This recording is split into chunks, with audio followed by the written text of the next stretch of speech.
n'abafana be babimenye n'abafana banje babimenye niba numvise bavuga ibya bato bazamuzane mu bakubitiraga ko nikunda yagenze gute kugira tubone indirimbo ya The Ben na Bruce Melody? Byagenze gute? Byabyanjye Imana yaba yatugendereye tu kandi Imana itugendera buri gihe tu, so maybe nitugenderera bizabaho tu.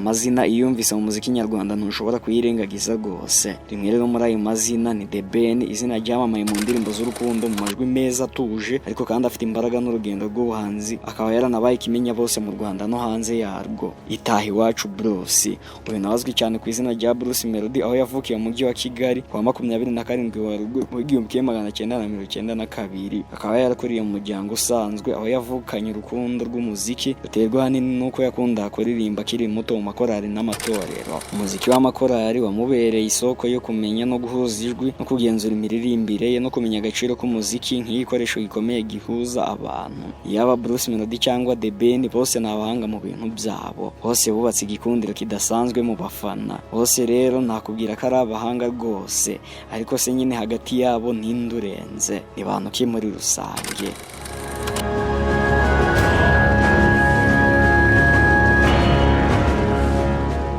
Mu myaka ya za 2010 Bruce Melody yinjiye mu muziki w'umwuga. Indirimbo ze za mbere zahise zituma agaragara nk'umuhanzi ufite ijwi rihambaye ritandukanye n'iry'abandi bahanzi bose bo mu Rwanda. Yaje kwinjira mu muziki afatanya n'abandi bahanzi bari bamaze igihe kinini bakora, ariko bagaragara nk'umuntu uzanye umuvuduko mushya, uburyo bushya bwo kuririmba no gucuranga amajwi. Indirimbo nka Tubivemo, Ndumiwe zamufashije kuba izina rizwi cyane mu muziki nyarwanda, byanatumye atangira kugira umubare munini w'abafana ari n'abamukurikira mu gihugu hose. Bruce Melody afite ijwi ryihariye kandi rishobora gufatwa no gukinwa mu njyana zitandukanye harimo nka R&B, Afrobeat, Pop ndetse na Dancehall. Uyu rero ni n'umuhanzi wicisha bugufi ariko ufite imbaraga nyinshi mu rubyiruko. Afatwa nk'umwe mu bahanzi bake b'Abanyarwanda bashobora kuririmba mu buryo bwa live ntibacishwe intege n'amajwi cyangwa n'ibikoresho by'umuziki. Ubuhanga bwe mu kwandika indirimbo zifite amagambo akora ku mitima y'abakunzi b'umuziki byatumye agira izina rikomeye mu Rwanda. Indirimbo zamenyekanye cyane zirimo iyitwa Ikinya, Katerina, Samoya, Hands Up, Ntundize, Complete Me n'izindi nyinshi nawe ushobora kuba warakunze. Yegukanye ibihembo byinshi birimo Salax Awards mu byiciro bitandukanye. Yahawe igihembo cy'umuhanzi w'umwaka muri Kigali Arena Artist of the Year. Indirimbo ze zagiye zikundwa cyane ku mbuga nkoranyambaga no kuri YouTube, aho zimwe zanarenze miliyoni y'abazirebye. Yitabiriye ibitaramo bikomeye mu Rwanda no hanze yarwo, akagira uburyo bwinshi bwo gukurura imbaraga n'imbaga y'abantu benshi.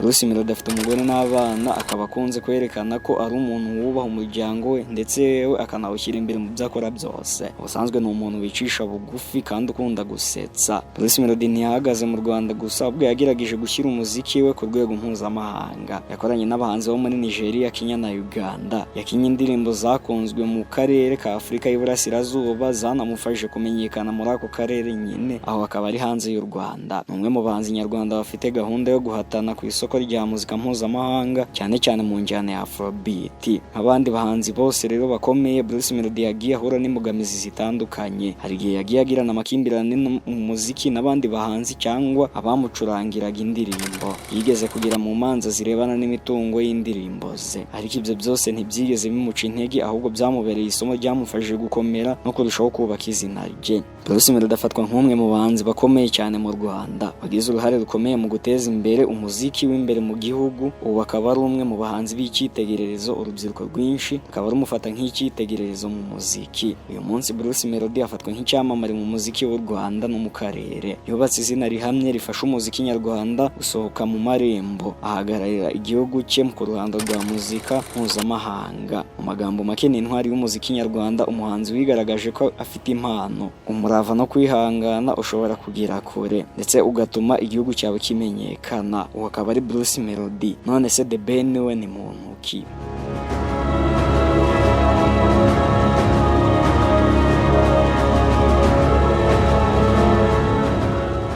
Mu Mugisha Benjamin uzwi cyane nka The Ben. Amazina y'inyakuri nk'uko nari maze kubikubwira yitwa Mugisha Benjamin. Yavukiye i Kigali ku itariki ya 9 Mutarama mu 1988. Akaba yarakuze agakorera mu muryango ukunda umuziki, ari naho yatangiye kugirana ubushake bwo kuririmba akiri muto. Umwana wakoze mu Rwanda rwa nyuma ya Jenoside.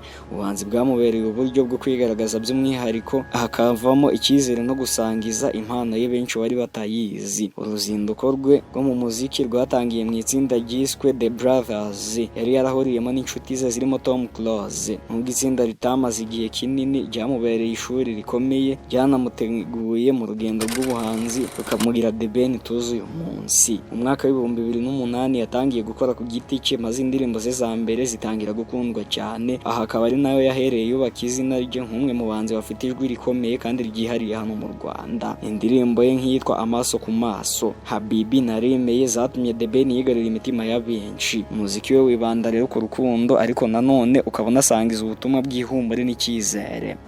By'umwihariko uburyo The Ben akoresha ijwi rye rifite imbaraga n'ubuhanga bwe bwo gucuranga mu buryo bwa R&B byamuhaye umwihariko mu buhanzi, ndetse yewe bukaba byaranatumye abicyamamare muri bagenzi be hano mu Rwanda. Indirimbo za The Ben zikunze kugira imiterere n'imitekerereze y'urukundo nyakuri, gukunda umuntu kurusha byose, kurwanira urukunda cyangwa se gushima ibyiza biri mu rukunda. Indirimbo zivuga ku buzima bwe bwa buri munsi, bituma abakunzi b'umuziki bamubonamo ishusho yabo. Mu myaka ya nyuma ya 2010 The Ben yimukiye muri USA, akaba agiye mu gitaramo, ariko kandi akahaguma akomeje amasomo ye. Yakomeje no kwakorera umuziki we, aha akaba yaranahakomereje kwagura impano ye, agakora indirimbo zifite ireme ryo ku rwego mpuzamahanga, by'umwihariko gukorana n'abahanzi b'icyamamare bo muri Amerika nk'uwitwa Neyo mu ndirimbo ye yiswe Can't Get Enough. Byari ikimenyetso cy'uko The Ben atakiri umuhanzi w'imbere mu gihugu gusa, ahubwo yari umuhanzi ugira ku rwego mpuzamahanga. Yagiye akorera ibitaramo bikomeye muri Canada, USA, UK, Tanzania, Kenya, Uganda n'ahandi. Muri ibyo bitaramo yagombaga guhangana n'icyo bita stage presence, uburyo bwo kwigaragaza imbere y'abafana benshi bo mu mico itandukanye.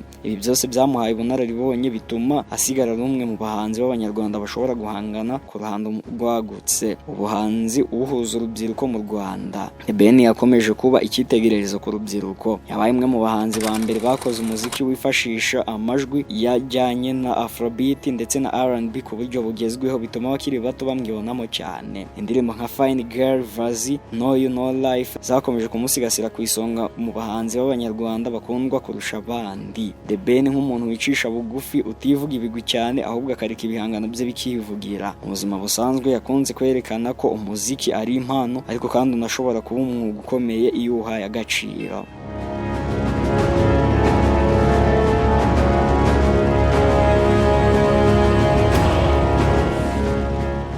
Nubwo adakunda gusangiza itangazamakuru byinshi ku buzima bwe bwite, abamuzi bamuvugaho ko ari umuntu ukunda kwiyoroshya no gushyira imbere akazi ke. The Ben yabaye umwe mu bahanzi ba mbere batanze isura nshya ku muziki nyarwanda. Yafaje kwerekana isi ko u Rwanda narwo rufite impano zikomeye, kandi ko umuziki w'u Rwanda ushobora guhatana n'indi ku rwego mpuzamahanga. Ngana ku musozo rero nakubwira ko The Ben ari intwari y'umuziki nyarwanda, umuhanzi wagaragaje ko impano iyo yitayeho ushobora kuyihindura urumuri rumurikira benshi. Ubu amaze kuba ikirangirire ku rwego mpuzamahanga, ariko agasigara ari ishema ry'u Rwanda.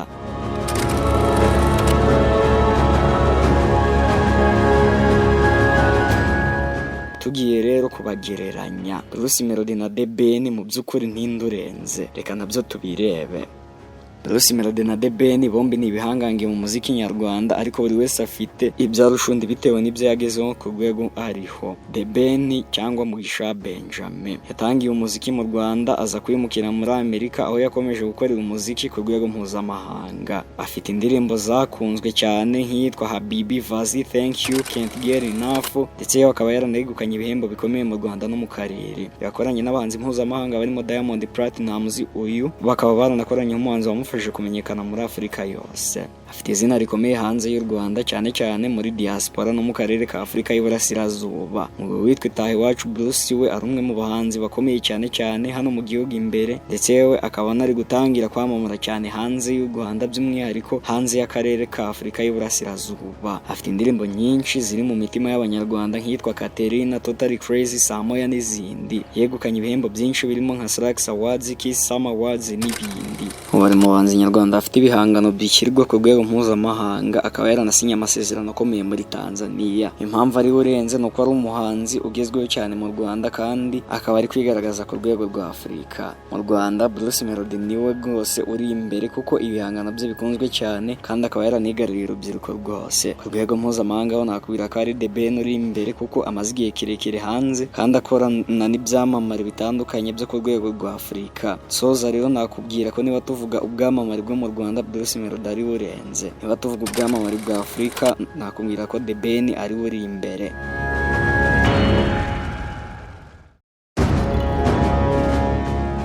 Ubundi ntituba tugamije kuzana impaka cyangwa se ngo tuzongere mu badukurikira, ahubwo twe tuguha ibintu byose wakaba wishingiraho ugereranya, ubundi tukakubwira uko tubyumva, ariko kandi nawe wemerewe kutubwira uko byumva aho hasi muri komenti. Njye nuko nsoje rero, naho ubundi reka duhurire mu kiganiro cyacu gitaha, mutubwire uko mubyumva aho hasi muri komenti.